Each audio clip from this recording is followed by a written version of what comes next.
Muy buenas a todos. Os presentamos este tutorial con las modificaciones de las reglas de juego para la temporada 2018-2019.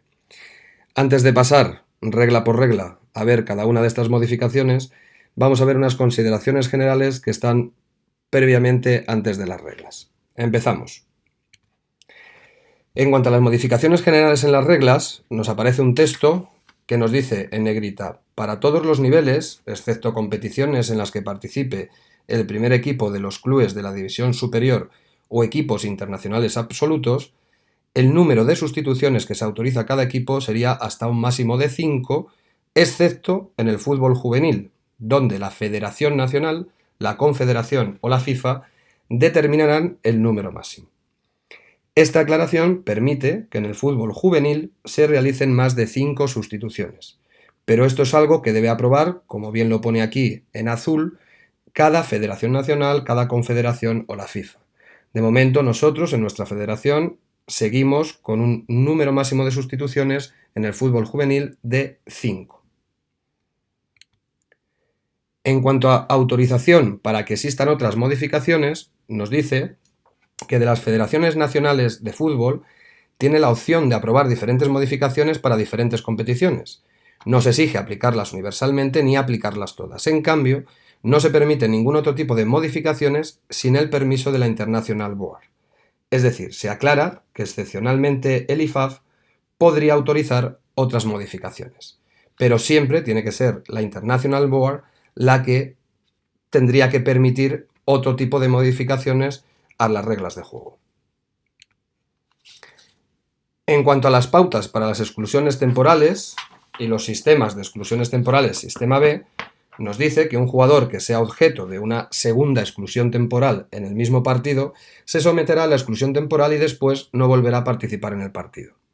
El jugador podrá ser reemplazado por un sustituto al terminar el segundo periodo de exclusión temporal si el equipo del jugador no ha utilizado su cantidad máxima de sustituciones. Sin embargo, y esta es la novedad, el jugador que también haya recibido una tarjeta amarilla que no conlleve expulsión temporal no podrá ser reemplazado o sustituido.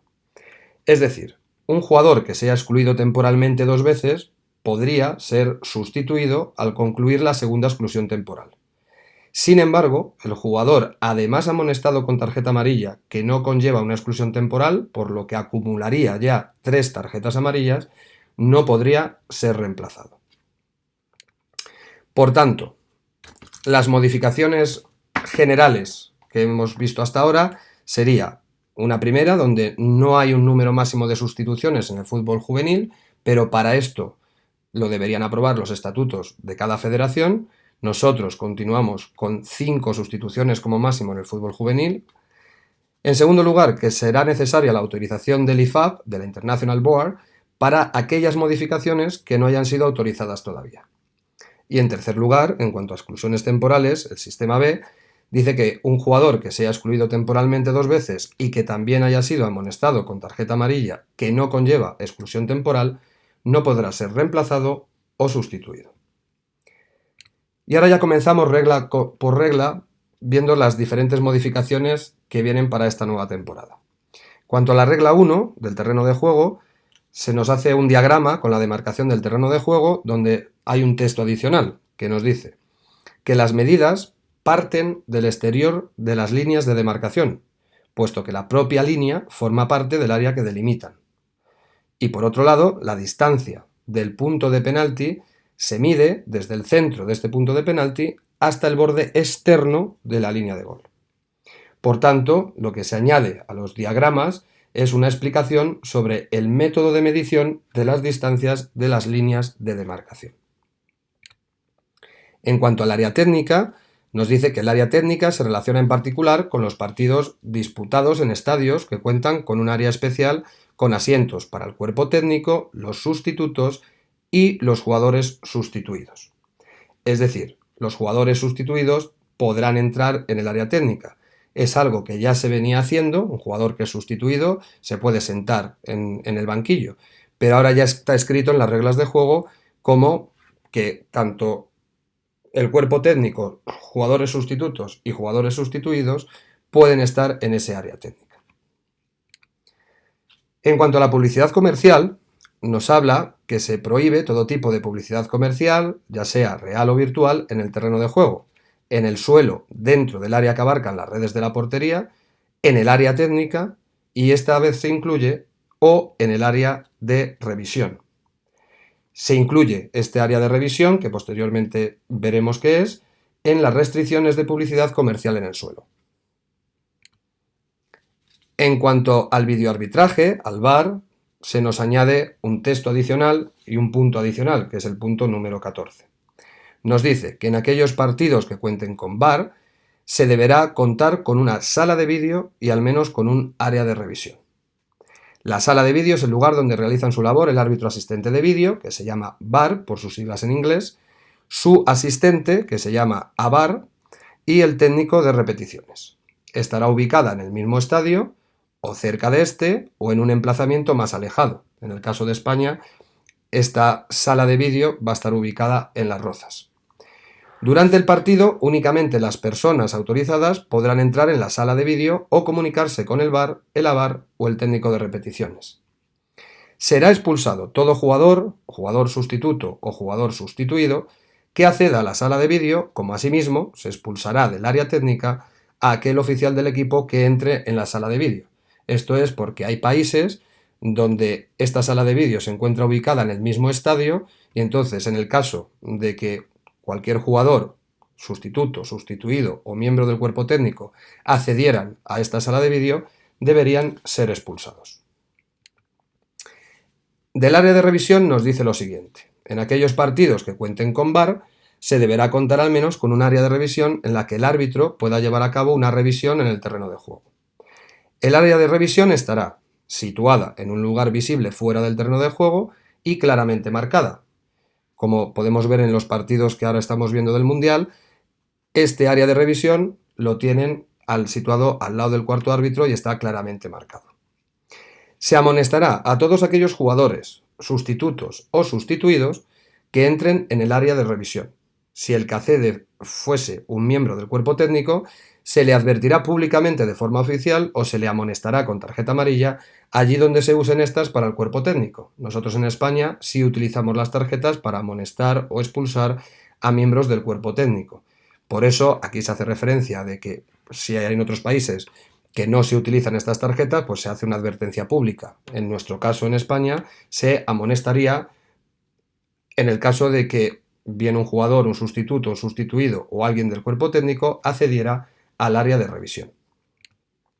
Por tanto, en la regla 1 hay 4 modificaciones, una primera donde se nos aclaran las medidas del terreno de juego, una segunda donde nos dice que los jugadores sustituidos podrán entrar en el área técnica, una tercera donde dice que la publicidad comercial no estará permitida en la superficie del área de revisión del árbitro, que por sus siglas en inglés se llama RRA, y también hace referencia tanto a la sala de vídeo como al RRA, al área de revisión, y la sala de vídeo se llama board también por sus siglas en inglés. En cuanto a la regla 3, en el número de sustituciones tenemos un texto adicional que dice lo siguiente. El reglamento de la competición deberá estipular cuántos sustitutos podrán ser nombrados, de 3 a un máximo de 12, y si se puede utilizar un jugador sustituto adicional si el partido llega a la prórroga, incluso si los equipos han hecho uso de todas las sustituciones permitidas. En este caso ha sido un éxito la fase de pruebas de 2 años con un cuarto sustituto en partidos que llegan a la prórroga, e independientemente del número máximo de sustituciones permitidas en el tiempo reglamentario, normalmente ya sabemos que son 3 por equipo, este cambio otorga a los organizadores de la competición la autoridad para permitir que los 2 equipos hagan uso de un sustituto más en la prórroga. Esto también será algo que debe aprobarse con el reglamento de la federación y con los estatutos de la federación en cada reglamento de cada competición. En cuanto al número de sustituciones en otros partidos, nos dice que en los partidos de selecciones nacionales A se podrá utilizar un máximo de 6 sustitutos. Este era el texto anterior. El nuevo texto nos dice que en los partidos de selecciones nacionales A se podrá designar un máximo de 12 sustitutos, de los cuales se podrán utilizar un máximo de 6. Es decir, confirma que en los partidos internacionales amistosos de selecciones A se podrá designar un máximo de 12 sustitutos. Hasta ahora, en los partidos amistosos no se podrían designar 12 sustitutos y, sin embargo, en los partidos oficiales sí se podían designar 12 sustitutos. De este modo, pues se evita la disparidad con los partidos oficiales y también que no haya suficiente espacio en el área técnica. Por tanto, resumiendo los cambios efectuados en la regla 3, serían dos. Por un lado, el reglamento de la competición podrá permitir una sustitución más en la prórroga, incluso si ya se han realizado todas las sustituciones permitidas, y por otro lado, en los partidos amistosos internacionales de selecciones A se podrán designar hasta un máximo de 12 suplentes. En cuanto a la regla 4 del equipamiento de los jugadores, habla de la comunicación electrónica. En el texto anterior decía que se prohibía el uso de todo tipo de sistemas electrónicos de comunicación.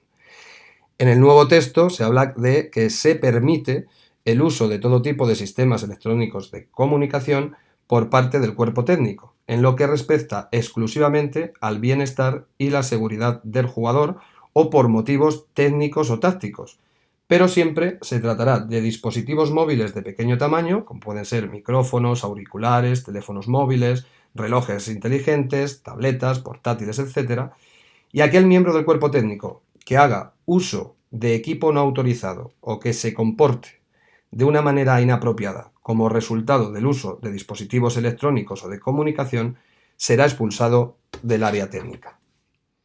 La explicación es que, dado que es prácticamente imposible evitar la comunicación electrónica desde el banquillo, desde el área técnica, y puesto que es razonable que se produzca un intercambio de información relativa a cuestiones táctico-técnicas o para el bienestar del jugador, nunca sobre decisiones del árbitro, pues a partir de ahora se va a regular el comportamiento resultante del uso de estos dispositivos. También en la regla 4, teniendo en cuenta los sistemas electrónicos de seguimiento de rendimiento, que se llaman EPTS, hay un texto adicional y modificado que dice lo siguiente. En los lugares donde se utilice la tecnología ponible como parte de sistemas electrónicos de seguimiento de rendimiento, en partidos que se disputen en una competición oficial organizada bajo los auspicios de la FIFA, de las confederaciones o de las federaciones nacionales de fútbol, el organizador de la competición deberá garantizar que la tecnología incorporada al equipo del jugador no es peligrosa y deberá llevar la siguiente marca, la marca IMS. Esta marca indica que el material se ha aprobado oficialmente y satisface los requisitos mínimos de seguridad del International Match Standard desarrollado por FIFA y aprobado por el IFAF, por la International Board. Los centros que lleven a cabo los controles de calidad estarán sujetos a la aprobación de la FIFA. Cuando se usen dispositivos o sistemas de seguimiento de jugadores, con la aprobación de la Federación Nacional de Fútbol o del organizador de la competición, este organizador de la competición deberá garantizar que la información y los datos transmitidos por EPTS al área técnica durante el partido disputado en una competición oficial sean fiables y precisos. La FIFA además ha desarrollado un estándar profesional que fue aprobado por el IFAF con el fin de asistir a los organizadores de competiciones a la hora de aprobar dispositivos electrónicos de seguimiento del rendimiento precisos y fiables. Este estándar profesional se comenzará a aplicar en un periodo de transición que concluirá el 1 de junio de 2019 y la marca que aparece a continuación, esta marca de FIFA Quality, indica que el dispositivo EPTS se ha aprobado oficialmente y satisface los requisitos de fiabilidad y precisión de datos posicionales en el fútbol. Por tanto, aquí lo que se destacan son los cambios en el uso de los datos recopilados por los EPTS y el desarrollo del estándar de calidad de la FIFA. También en la regla 4 hay cambios en cuanto a eslóganes, mensajes, imágenes y publicidad. El texto adicional que se nos une en el punto número 5 nos dice que la regla 4 se aplica a todo tipo de equipamiento, incluidas las prendas de ropa que lleven jugadores, jugadores sustitutos y jugadores sustituidos. Sus principios serán también de aplicación para todos los miembros del cuerpo técnico en el área técnica. Generalmente se permite lo siguiente: el número del jugador, el nombre, el escudo del equipo, eslóganes de alguna iniciativa, logotipos que promuevan el fútbol, el respeto y la integridad, así como todo tipo de publicidad autorizada en el reglamento de la competición o por el reglamento de la Federación Nacional, Confederación o la FIFA. También se permite los datos de un partido, como puede ser el equipo, la fecha, la competición, el estadio o la ciudad. Los eslóganes autorizados, mensajes y las imágenes deberán aparecer únicamente en el frontal de la camiseta o en las mangas. Y en algunos casos, estos eslóganes, mensajes o imágenes aparecerán únicamente en la manga del capitán. ¿Cómo debemos interpretar la regla? Pues a la hora de decidir si un eslogan, un mensaje o una imagen están permitidas o no, se deberá considerar lo estipulado en la regla 12, que obliga al árbitro a actuar en el caso de que un jugador sea responsable de emplear un lenguaje y o gesto ofensivo, insultante o humillante, o gesticular de forma provocativa, ofensiva o exaltada. No estarán autorizados todos aquellos eslóganes, mensajes e imágenes que se incluyan en estas categorías. Si bien las categorías religioso y personal son fáciles de definir, la categoría política no lo es tanto. No obstante, no se permitirán los siguientes eslóganes, mensajes e imágenes de personas vivas o ya fallecidas, a menos que formen parte del nombre de la competición. Tampoco se permitirá, eslóganes, mensajes o imágenes de partidos, organizaciones, grupos, etc., de carácter político locales, regionales, nacionales o internacionales. Tampoco de gobiernos locales, regionales o nacionales, ni de sus ministerios, cargos o funciones. Tampoco de ninguna organización de carácter discriminatorio. Tampoco de ninguna organización cuyos objetivos o acciones puedan ofender a un número considerable de personas. Y tampoco de ningún acto o acontecimiento de carácter político. Cuando se conmemore un acto relevante nacional o internacional, se deberán tener en consideración las sensibilidades del equipo adversario, de los seguidores y del público en general.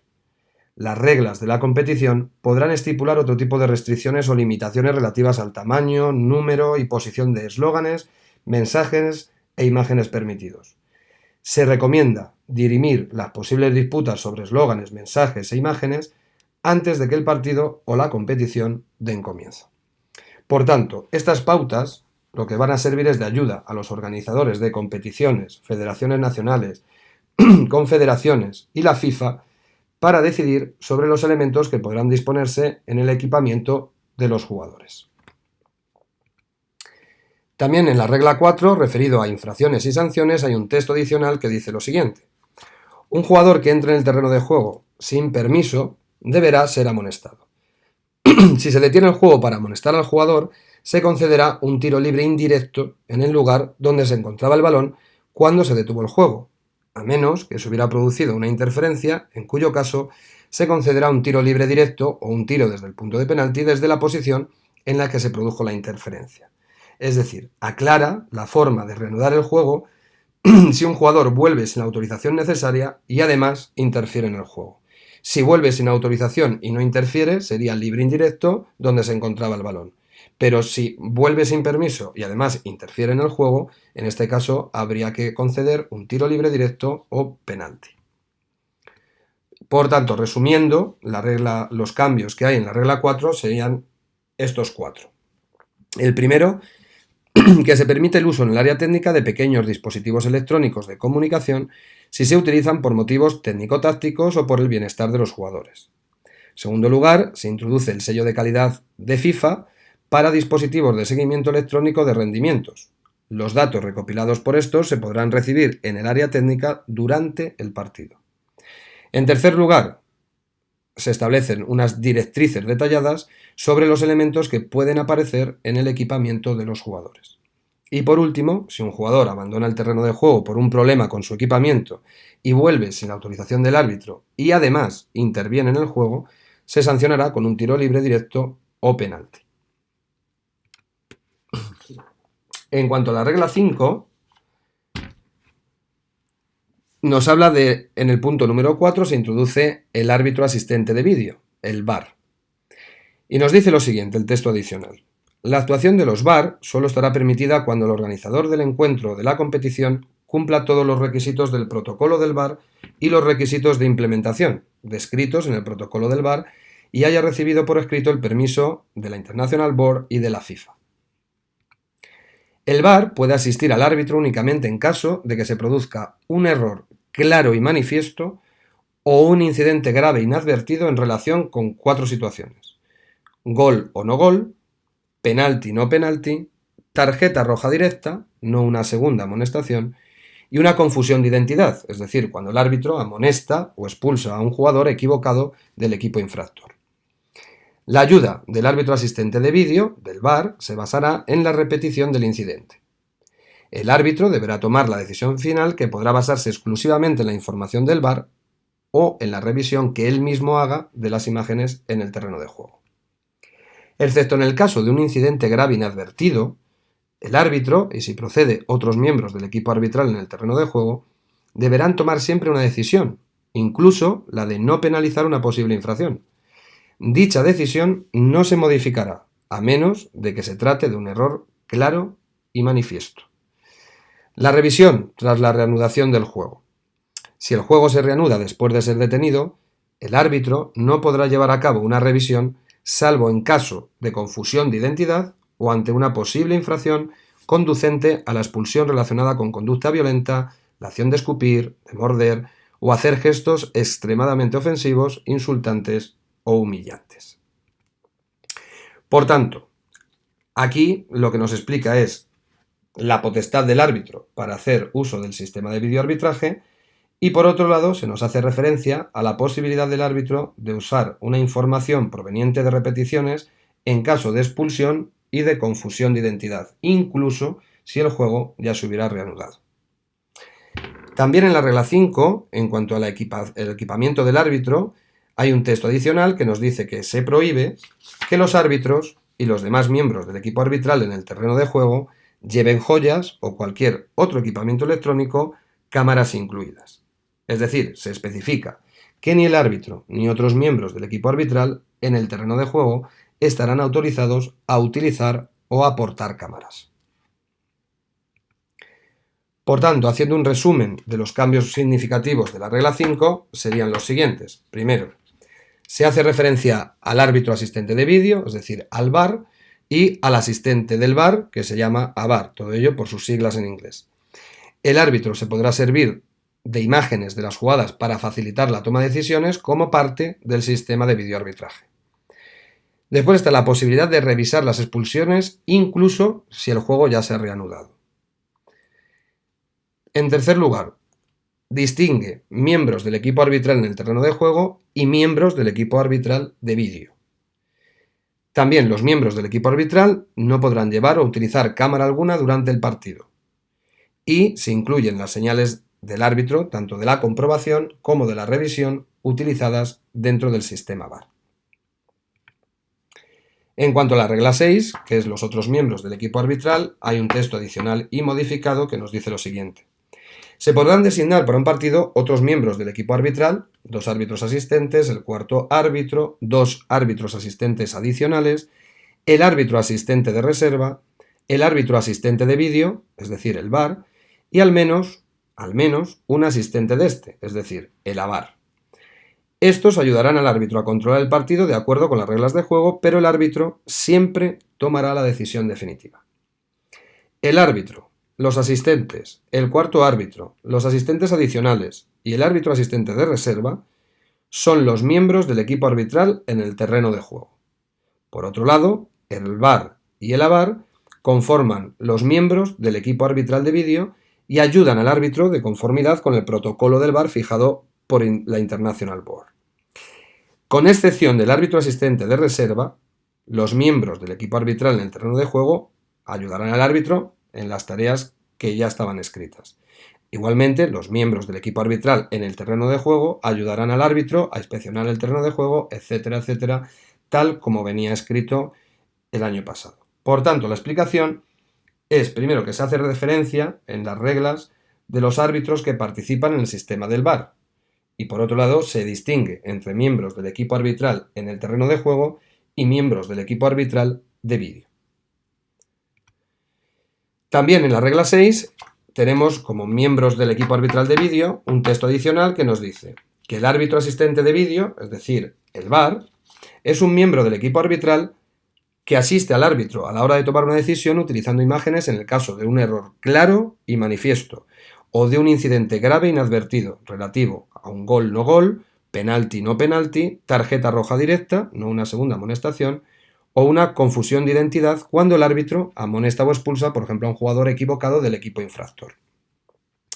El asistente del árbitro, asistente de vídeo, es decir, el VAR, es un miembro del equipo arbitral que principalmente ayuda al VAR a la hora de ver las imágenes de televisión mientras el VAR está llevando a cabo una comprobación o una revisión. Registra los incidentes relacionados con el VAR y los problemas de comunicación o de la tecnología en uso.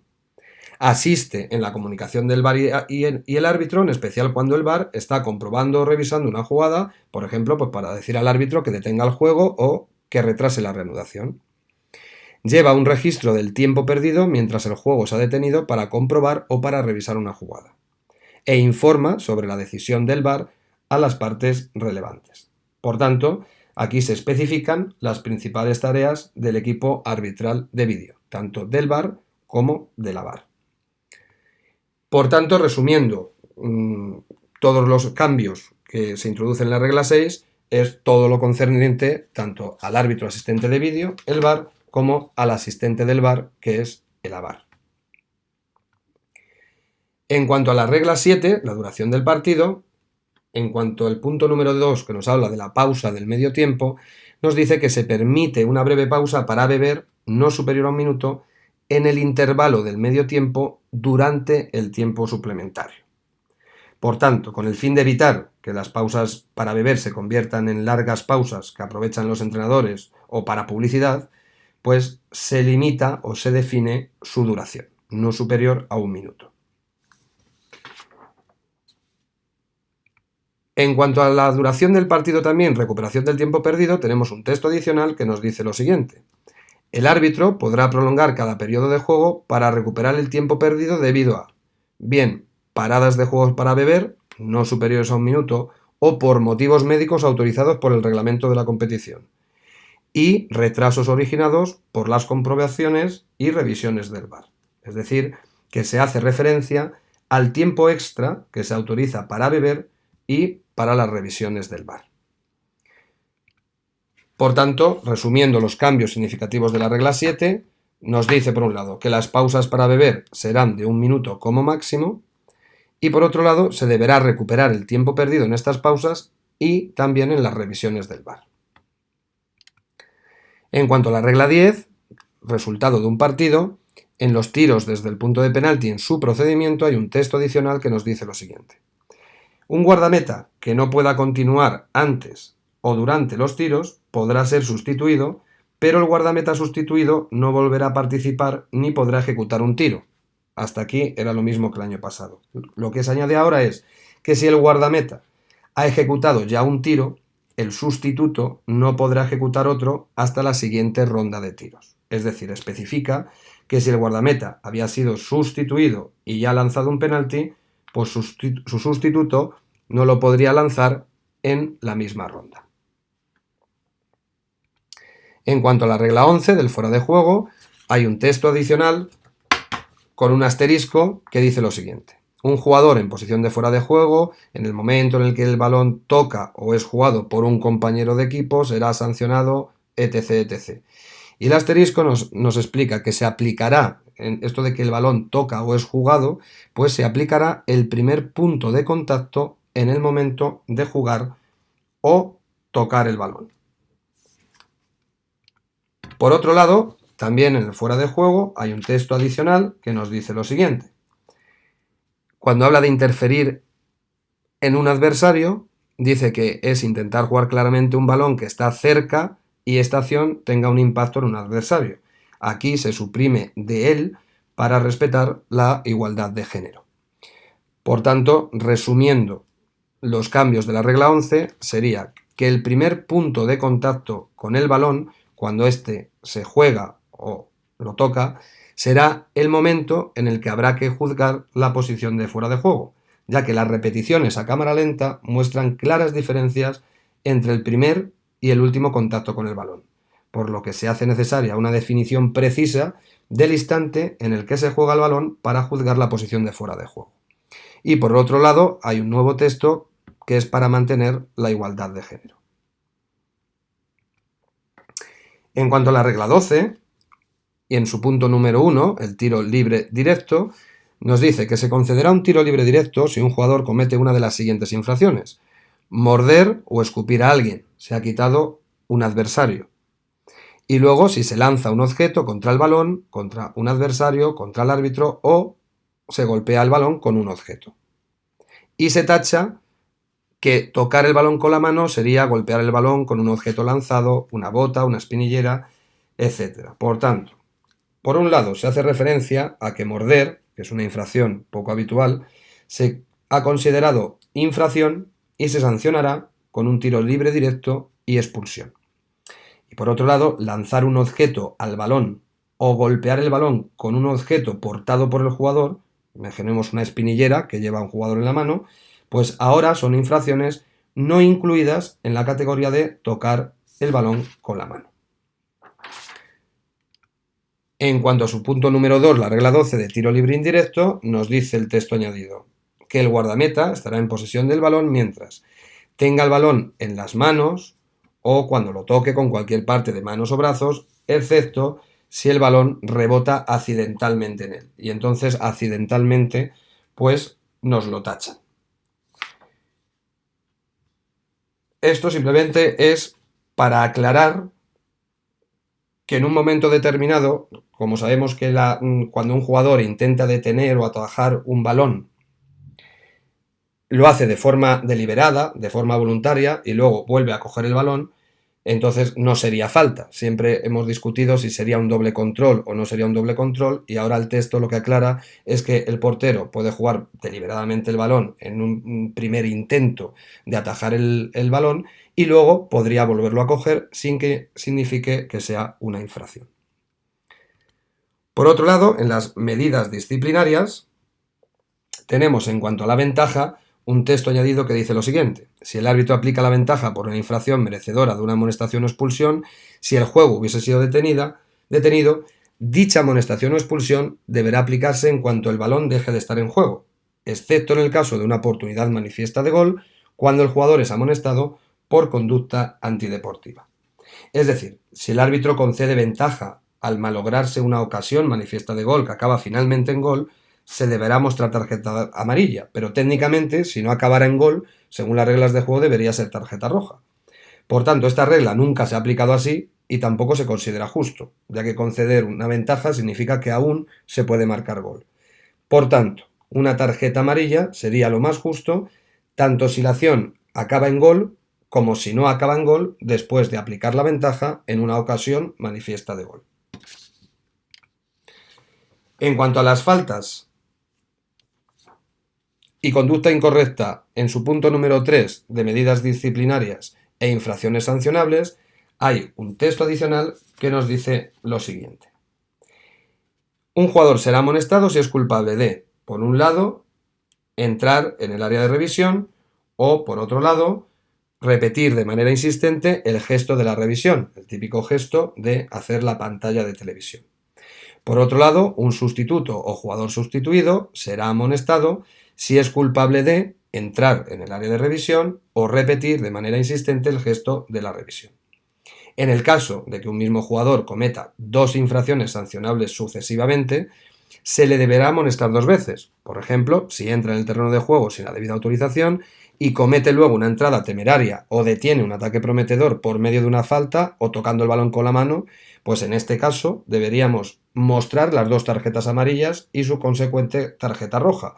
Primera tarjeta amarilla por entrar sin la debida autorización, segunda tarjeta amarilla por esa entrada temeraria o por detener un ataque prometedor y la consiguiente tarjeta roja. Si directamente entra sin permiso y comete una infracción merecedora de expulsión directa, deberíamos mostrar la tarjeta amarilla por esa entrada sin permiso y luego la tarjeta roja directa por la infracción que haya cometido. También en su punto número 3, en cuanto a infracciones sancionables con expulsión, pues dice que se deberá expulsar a un jugador, a un sustituto o a un jugador sustituido que cometa alguna de las siguientes infracciones: escupir o morder a alguien o entrar en la sala de vídeo.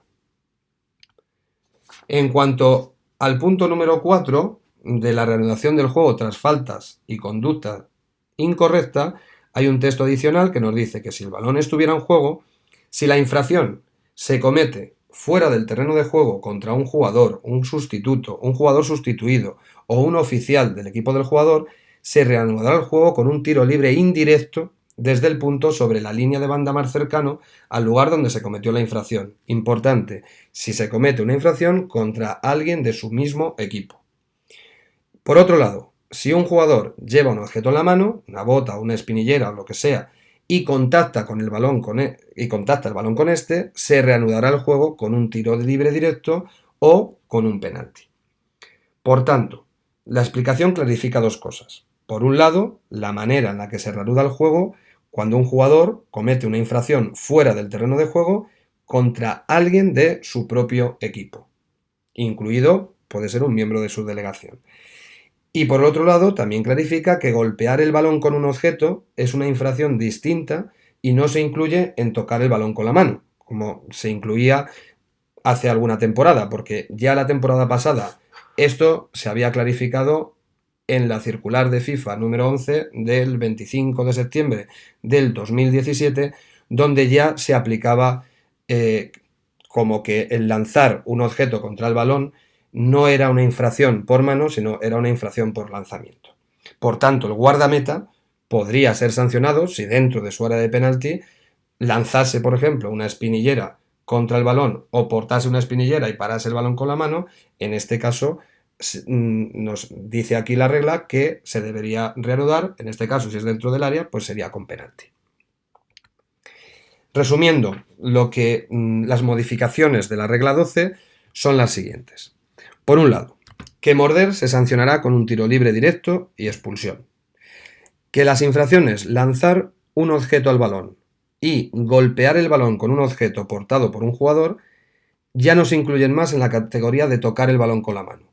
Y ahora se sancionarán con tiro libre directo.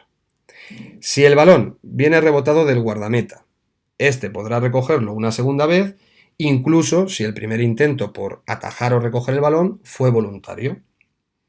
En cuarto lugar, que si el árbitro concede ventaja en una oportunidad manifiesta de gol, el infractor será amonestado, es decir, se les mostrará tarjeta amarilla, incluso si la jugada no acaba en gol, es decir, se le muestra tarjeta amarilla aplicando ventaja, bien si la jugada acaba en gol o bien si la jugada no acaba en gol.